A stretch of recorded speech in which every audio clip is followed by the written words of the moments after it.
गीता में भगवान श्री कृष्ण ने अर्जुन को अनेक आदेश दिए।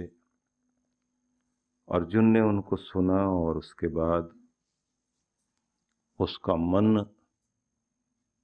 रूपांतरित हुआ और उसने अपने कृष्ण से, अपने गोविंद से ये कहा, नष्टो मोह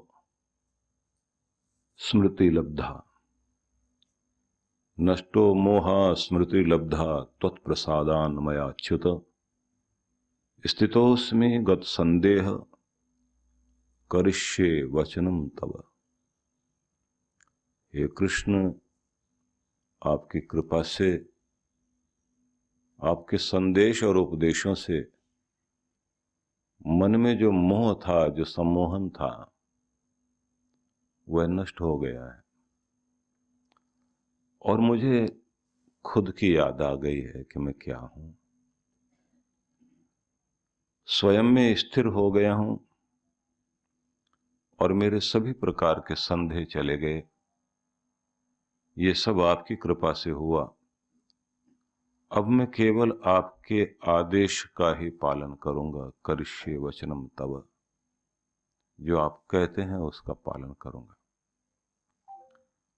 किसी भी शिष्य की यह सबसे बड़ी उपलब्धि होती है कि जब वह गुरु के आदेश के अनुसार अपने जीवन को चलाने के लिए तत्पर हो जाता है। अपने गुरु के प्रति समर्पण, गुरु के आदेश को महत्वपूर्ण माने और फिर उसका भाव होता है कि अब सौंप दिया इस जीवन का सब भार तुम्हारे हाथों में है, जीत तुम्हारे हाथों में है, हार तुम्हारे हाथों में, किधर भी लेकर चलो। मैंने तो अपने आप को आपके हवाले कर दिया। और आप समझेंगे कि ऐसा आसान तो नहीं होता, लेकिन आप जब अपनी गाड़ी में बैठे होते हैं, ट्रेन में बैठे हैं, बस में बैठे हैं, हवाई जहाज में बैठे, अपनी खुद की गाड़ी में बैठे, तो आपका ड्राइवर, आप उसके ऊपर अपने आप को छोड़ के चलते हैं और वो फिर लेकर चलता है आपको। वो कहां बचाएगा, कहां गलत मुड़ेगा, आपने सब कुछ उस पर छोड़ दिया। आप डॉक्टर से दवाई लेते हैं, ट्रीटमेंट कराने जाते हैं, तो आपको अपने आपको उसे समर्पित करना होता है। वकील आपका केस लड़ता है, अब वो गलत करेगा सही करेगा, आपको तो सरेंडर करना पड़ेगा। अगर सरेंडर नहीं करेंगे, ना डॉक्टर के सामने आपका रसोइया आपके लिए भोजन बनाएगा। सरेंडर करेंगे आप। आपका शिक्षक आपको पढ़ाएगा, आपको सरेंडर करना होगा, गलत पढ़ा रहा है या सही पढ़ा रहा है। एक भरोसा करके चलना पड़ता है, जिंदगी तभी चलती है। सिखाने वाला सिखाएगा, देने वाला देगा, ट्रीटमेंट करने वाला ट्रीटमेंट करेगा, ऑपरेशन करने वाला ऑपरेशन कर रहा है, पता नहीं क्या क्या काट दे। भरोसा करना पड़ेगा आपको। लेकिन भरोसे के काबिल जो सबसे अधिक हो सकता है सब रिश्तों में, तो उसे कहा गया वो सदगुरु है। अर्जुन की सबसे बड़ी विशेषता यही थी कि उसने चुनाव किया अपने सदगुरु का, अपने कृष्ण का। और चुनाव करने में भी कमाल ये हो गया कि उसने कितना कुछ दांव पर लगा दिया। युद्ध में सेना चाहिए होती है लड़ने के लिए, वही सबसे बड़ी ताकत होती है। सैन्य बल के साथ में अस्त्र शस्त्र चाहिए, नीति निपुण लोग चाहिए, एक से एक अच्छे कमांडर, अच्छे नीति निपुण लोग, अच्छे से अच्छी आर्मी फोर्स, और उन सब के हथियार जो आधुनिकतम थे, उन सब को छोड़कर जो कृष्ण भगवान की नारायणी सेना थी, सबका परित्याग करके केवल एकमात्र कृष्ण को चुना। और उन्होंने भी शर्त लगा दी कि अर्जुन तुम्हारे लिए लड़ूंगा नहीं, मैं शस्त्र नहीं उठाऊंगा। तो निहत्थे व्यक्ति को लेकर करोगे क्या? अर्जुन ने कहा कि भले ही आप निहत्थे रह करके मेरे रथ को चलाएं, लेकिन आप गाइड करने वाले बनेंगे, निर्देशन करने वाले बनेंगे। जिंदगी में अगर निर्देश करने वाले ठीक मिल जाएं, जीवन यहीं से ऊंचा उठता है, जीत यहीं से होती है। क्योंकि निर्देशन करने वाला आपको नरक की तरफ ले जा रहा है या स्वर्ग की तरफ ले जा रहा है, ये देखना बहुत जरूरी है। इसलिए बड़ी दुखद स्थिति रही दुर्योधन की कि उसको जो निर्देश दे रहा था व्यक्ति, जो उसे चला रहा था, जो जीवन के रथ को हाँक रहा था उसके, वो शकुनी था। और बहुत बुद्धिमान, बहुत चालाक, बहुत धूर्त, और अगर आप दूसरे शब्दों में कहें तो उस समय सबसे ज्यादा नीति निपुण, चालाक व्यक्ति, चतुर शकुनी था। दुर्योधन समझ रहा था इस बात को कि जिस छल छद्म की और नीति की, रणनीति की जरूरत है, वो शकुनी के पास है, वो मेरे साथ है। ये बात ध्यान रख लीजिए कि आपकी जिंदगी की सफलता रणनीति पर निर्भर करती है कि आप कौन सी रणनीति अपनाते हैं। हर दिन एक युद्ध ही होता है, बीमारी से लड़ना, गरीबी से लड़ना, अपने घर के रिश्तों को सुरक्षित करने के लिए, घर को तोड़ने वाले, रिश्तों को तोड़ने वाली ताकतों से लड़ना। हर जगह तो आपको लड़ना पड़ता है। तो आपके पास एक रणनीति जो है, वही तो आपका भविष्य निर्धारित करती है। अगर किसी की रणनीति ठीक नहीं है तो उसी के कारण तो वो पीछे है। और उसे निर्धारित करने के लिए कोई ना कोई गाइड चाहिए होता है। जो गाइड चाहिए वो कैसा है? मंथरा है उसके पास में, तो कैकेयी को मंथरा मिल गई तो उसका परिणाम पूरी अयोध्या में हाहाकार मच गया। और मंथरा कोई एकदम बहुत जोर जोर से आदेश देगी ऐसा नहीं होता, वो बहुत मीठे ढंग से बोलती है, वो ज्यादा भाषण नहीं करती, उसके तो 2 बोल ही काफी होते हैं। ऐसे लोग जो मंथरा का काम करते हैं वो तो धीरे से ही तो बोलते हैं। कैकेयी खुशी मना रही है, राम को राज्य मिल रहा है, और मंथरा उदास बैठी है। कैकेयी पूछती है कि तुम्हें क्या हो गया? बोले मेरे से तो खाया पिया नहीं जा रहा, कि राम के राज्य मिल जाने से आपको क्या फायदा होगा? कैकेयी से पूछती है। आप कौशल्या माता के सामने आपको हाथ बांधे खड़े रहना पड़ेगा, राज उनका चलेगा, मोहताज आप रहोगे। आपके बेटे में क्या कमी है? आपका बेटा इतना योग्य है, और उसके बाद भी जबकि आपके पास में वरदान है राजा दशरथ के कि जो चाहो वो तुम मांग लेना, तो उन वचनों को प्रयोग नहीं कर पा रहे हैं आप। तो आज तो मुझे आप पर शक हो रहा है कि आप अपना भविष्य नहीं देख पा रहे हो। चलो अपना नहीं देख पा रहे, अपने बच्चे का तो देख लो।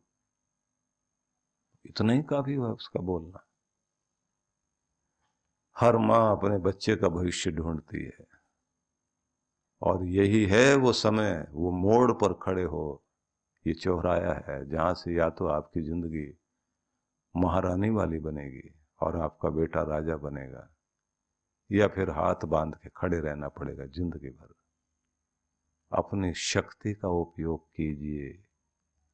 आपके पास दिए गए वचन हैं, राजा से जाके मांग लो। बस इतना ही बोला, काफी है। हो गया हाहाकार। भरत जब लौटा है ननिहाल से और वो मां के पास जाकर खड़ा होता है, क्या कहता? मां तुमने मेरे लिए सुख नहीं मांगा, हमारे माथे पर सदा के लिए एक कलंक लग गया, हमारे घर की शांति छिन गई है। हम लोग पदार्थों पर राज नहीं करते, हम लोग तो दिलों पे राज करते हैं, हम लोग प्रेम वाले लोग हैं। हमें ये चीजें नहीं चाहिए। इन चीजों से खुशी नहीं आती, खुशी अंदर से आती है। मां जब देखती है मेरे बच्चे को ही नहीं चाहिए राजपाट और वो छोड़ के मां को ही भूल के भाग रहा है, तब उसे एहसास हुआ मैंने क्या गलती कर ली। कौन मंत्रा मिले आपको और कौन शकुनी मिले और आपकी रणनीतियां गलत हो जाए और आप अपना घर खराब कर बैठो। आपकी अपनी योग्यता और आपकी अपनी क्षमता आपका नसीब बना करती है, ध्यान रख लेना। और उस नसीब को दुनिया में कोई नहीं छीन सकता। जब आपके पास में अपनी क्षमता है, अपनी योग्यता है, तो बहुत कुछ पालोगे आप। किसी के नसीब से चल रहे हो और कोई किसी की मेहनत से खा रहा है। ऐसी तो जिंदगी चला करती है। अपनी सारी चीजों को मिलाकर के ताकत बनाना चाहिए, ना कि अपनी कमजोरी। अपने रिश्ते आप अपनी ताकत बनाओ ना। दुनिया में इतने सारे लोग हैं अकेले रह रहे हैं, लेकिन वो अकेले नहीं है, उनके साथ रिश्तों की, और वो रिश्ते भी कौन, जो उनके प्रति प्यार करने वाले लोग हैं, उनके प्रति वफादार हैं। रामकृष्ण परमहंस, क्या वो केवल मात्र उनकी पत्नी और एक अकेले वो, यही सब उनका जीवन था? उनके चाहने वाले लाखों लोग उनके साथ, उनकी ताकत थी। विवेकानंद के साथ उनके मानने वालों की एक बहुत बड़ी ताकत थी। आपके रिश्तों में आपकी ताकत होती है। वो रिश्ते कहां, जहां आपका प्रेम फैला हुआ है, वो प्रेम वापस आ रहा हो। एक तो वो है जो स्वार्थवश आपको प्रेम कर रहे हैं, झूठी हमदर्दी दिखा रहे हैं। एक वो हैं जो आपको दिल से मानते हैं, जो आपके सामने झुकते भी हैं, मिलते भी हैं, सब कुछ अपना आपको मानते हैं।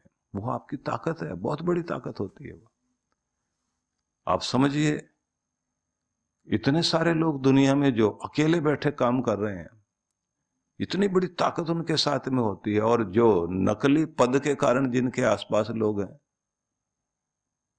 धन के कारण किसी के साथ लोग इकट्ठे हैं, पद के कारण लोग इकट्ठे हैं, उनको लगता है बहुत बड़ी भीड़ है मेरे साथ में। वो ताकत नहीं होती, वो उसकी कुर्सी की जय जयकार होती है, उसके धन की जय जयकार होती है। वो धन गया तो वो भाग गए। लेकिन देखने वाली बात है, जिनके प्रति सही ढंग से प्यार करने वाले लोग होते हैं, उनको मानने वाले लोग होते हैं, दुख आए सुख आए, उस समय वो सबसे पहले आगे आके खड़े हो जाते हैं। इसलिए ये ध्यान रखने की बात है कि अपनी शक्ति को पहचानना चाहिए। आपकी ताकत केवल आपके शरीर में नहीं है, आपकी ताकत आपके शरीर में है, आपके प्राणों में है, आपके मन में है, आपकी बुद्धि में आपकी ताकत है, आपकी आत्मा में आपकी ताकत है, आपकी ताकत आपके रिश्तों में है, आपकी बुद्धिमत्ता में आपकी ताकत है। और आपकी सबसे बड़ी ताकत, एक तरफ आपके गुरु और दूसरी तरफ आपका भगवान, यह आपकी शक्ति है। इन सारी शक्तियों को अपने साथ जोड़ना चाहिए, और यही चीज है जो आपको बाहर भी ताकत देती है। नहीं तो कब कौन किस बात से नाराज होकर छोड़ के चला जाए। कितने ऐसे लोगों को मैं देखता हूं, अपने बच्चों को पढ़ा लिखा करके लायक बना करके विदेशों में बैठा दिया। अब वो इंडियन करेंसी में देखे तो 10 लाख 12 लाख 20 लाख रुपए महीना कमा रहे हैं, वहीं रह रहे हैं, वहीं उन्होंने अपने मकान ले लिए, वहीं उनके बच्चे हैं, यहां माँ बाप बैठे हुए हैं। वो बीमार भी हो जाए माँ बाप तो पूछने के लिए वहां से यहां चलकर आने वाला कोई नहीं है। तो आपको मिला क्या? आदमी तो अकेला ही बैठा हुआ। वहां चले भी जाओगे आप मिलने के लिए तो सारा दिन बैठे हैं अकेले। शनिवार रविवार को थोड़ी देर के लिए जो छुट्टी होती है, उसमें भी छुट्टी कहां उनकी। व्यक्ति जो कहते हैं ना कि भीड़ में अकेला और अकेले में भीड़ में, अकेले बैठे होते हैं ना हम लोग, तो दिमाग में बहुत बड़ी भीड़ चल रही होती है, और जब भीड़ में चल रहे होते हैं तो बहुत अकेलापन महसूस हो रहा होता है। तो कितने सारे ऐसे लोग हैं जिनके पास देखने में भीड़ है पर वो अकेले हैं, बहुत अकेले हैं। और कुछ वे हैं जिन्होंने अपने प्रेम से या जिनके प्रति श्रद्धा से इतने सारे वे लोग हैं जो ये चाहते हैं कि हमें कुछ मौका मिले, हम काम आए। तो चुनाव करना आपके ऊपर है कि आप कौन सी रणनीति अपना करके चलते हैं और आपके गाइड कौन है। 108 कुंडीय श्री गणेश लक्ष्मी महायज्ञ परम पूज्य सद्गुरुदेव श्री सुधांशु जी महाराज एवं डॉक्टर अर्चिका दीदी जी के पावन सानिध्य में विश्व जागृति मिशन पिछले कई वर्षों से जनहित में सुख समृद्धि एवं रिद्धि सिद्धि प्राप्त कराने हेतु श्री गणेश लक्ष्मी महायज्ञ का आयोजन करता आ रहा है। इसी क्रम में इस वर्ष भी आनंदधाम आश्रम के पवित्र प्रांगण में 4 से 7 अक्टूबर तक 108 कुंडीय श्री गणेश लक्ष्मी महायज्ञ आयोजित किया जा रहा है, जिसमें गणेश लक्ष्मी के महाजाप के साथ साथ मंत्राहुति विशेष रूप से होगी। साथ ही 7 अक्टूबर शरद पूर्णिमा के अवसर पर वरदान सिद्धि साधना में सम्मिलित होकर इष्ट कृपा व गुरु कृपा प्राप्त करें। कार्यक्रम की रूपरेखा दिनांक 4 से 7 अक्टूबर 2025 प्रातः 8 बजे। विशेष 7 अक्टूबर वरदान सिद्धि साधना एवं शरद पूर्णिमा पर गुरु दर्शन। आप सपरिवार इस कार्यक्रम में सादर आमंत्रित हैं। आप घर बैठे भी यज्ञ में भाग ले सकते हैं। यज्ञ में यजमान बनने के लिए संपर्क करें। वृंदावन ध्यान साधना शिविर। भगवान श्री कृष्ण की लीला भूमि वृंदावन में पहली बार ध्यान साधना शिविर में भाग लेने का सुनहरा अवसर। आइए, जहां बाल कृष्ण का बचपन बीता, वहां ध्यान की यात्रा करें। परम पूज्य सद्गुरुदेव श्री सुधांशु जी महाराज एवं डॉक्टर अर्चिका दीदी जी के पावन सानिध्य में श्री कृष्ण ध्यान योग 12 से 16 नवंबर 2025। स्थान विजयंती धाम, जगत गुरु श्री निम्बारकाचार्य द्वार के पास, छठी करा रोड, वृंदावन, उत्तर प्रदेश 281121। आयोजक विश्व जागृति मिशन।